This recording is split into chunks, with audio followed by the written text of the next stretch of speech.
3-in-1 vacuum cleaner from Fujihama.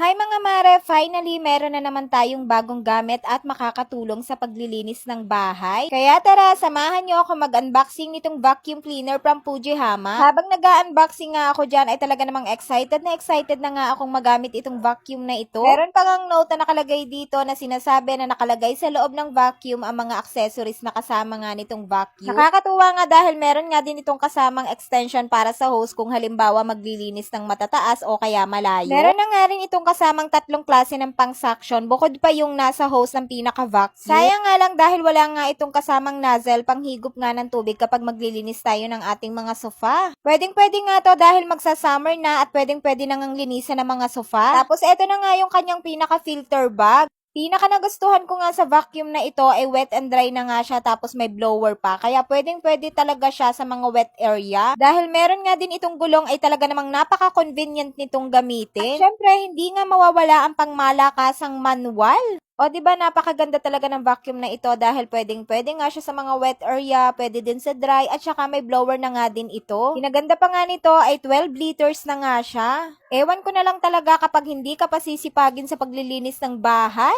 Nakalagay na nga din dito sa pinaka-box niya yung kanya mga features at kayo na nga lang yung magbasa, char. At sigurado naman tayo na matibay ito dahil made in Japan nga ito. Kung usapang matibay nga, ay depende naman yun sa taong gagamit. Kung ikaw ay burara, ay nako, hindi talaga tatagal sa yung gamit kahit gaano pa yun katibay. Pina-assemble ko na nga dito sa asawa ko. Aba naman, may nalalaman pang kakulitan at nilagay pa nga sa ulo niya yung pinaka-filter bag. Balak yatang i-vacuum ang ulo niya, char. At dahil first time nga namin magkaroon ng ganito, ay nagtataka pa kami kung saan nga namin ilalagay itong hose dahil dalawa nga yung butas. Eto nga, at susubukan na namin ng asawa ko kung gaano nga ito kalakas humigop. Kung ano-ano nga pinapasubo ko sa asawa ko kagaya na lamang nitong pencil case ng anak ko. Tamang-tama nga din ang dating nito dahil bukas nga ay paglalaba ko ng mga bedsheet, sabay na rin ang paglilinis ko ng aming mga kutsyon. Tingnan nyo naman, mabigat nga yung pencil case ng anak ko dahil may mga laman nga yung ballpen. Ay, talaga namang sisipagin na ako sa paglilinis nito. Baka pati bahay ng kapitbahay namin ay linisan ko na rin, charis. Sari-sari nga mga pinag-aabot ko sa asawa ko at sabi ko ngay subukan. Pati nga itong tumbler ay pinapasubukan ko nga kung mahihigop din itong vacuum.